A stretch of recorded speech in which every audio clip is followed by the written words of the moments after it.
ఎండి గోంగూర chicken curry ఎప్పుడైనా విన్నారా? వినకపోతే ఒక్కసారి రెసిపీ ట్రై చేసేయండి. చాలా సింపుల్‌గా, ఈజీగా చాలా బావుంటుంది.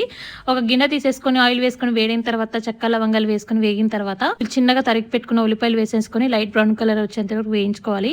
కట్ చేసుకున్న పచ్చిమిర్చి, కరివేపాకు వేసుకొని వేపుకున్న తర్వాత ఫ్రెష్‌గా ఉన్న అల్లం, వెల్లుల్లి, ఉల్లిపాయ పేస్ట్ వేసుకొని పచ్చి వాసన పోయేంత వరకు వేయించుకున్నాక పసుపు, ఉప్పు వేసేసుకొని మొత్తం కలుపుకున్న తర్వాత క్లీన్‌గా కడిగి పెట్టుకున్న చికెన్ ముక్కలను కూడా వేసేసి మూత పెట్టేసుకొని పచ్చి వాసన పోయేంత వరకు ఆయిల్‌లో బాగా ఫ్రై చేసుకోవాలి. ఇలా ఫ్రై అయిన తర్వాత తగినంత కారం వేసుకొని వేయించుకొని బాగా ఫ్రై చేసుకున్న తర్వాత పచ్చి కొబ్బరి తురుము బాగా పేస్ట్ చేసుకున్న దాన్ని వేసేసుకొని బాగా వేయించుకొని కొద్దిగా వాటర్ వేసుకొని ఉడికించుకోవాలి. చికెన్ ఉడికిన తర్వాత ఎండు గోంగూర అంటే మనం చేసుకున్న గోంగూరని బాగా ఎండబెట్టుకుంటే మనకి ఇలా వస్తుంది. ఇలా మనం చికెన్ కర్రీలో వేసేసుకొని ఒక 5-10 నిమిషాలు ఉడికించుకున్న తర్వాత ధనియాల పొడి, గరం మసాలా వేసేసుకొని కొద్దిగా కొత్తిమీర వేసేసుకొని దించేసుకుంటే మనకి చికెన్ కర్రీ అనేది రెడీ అయిపోతుంది. ఒక్కసారి ట్రై చేసేయండి. రెసిపీ మీకు నచ్చినట్టయితే లైక్, షేర్ అండ్ సబ్స్క్రైబ్ చేసుకోండి. Thank you.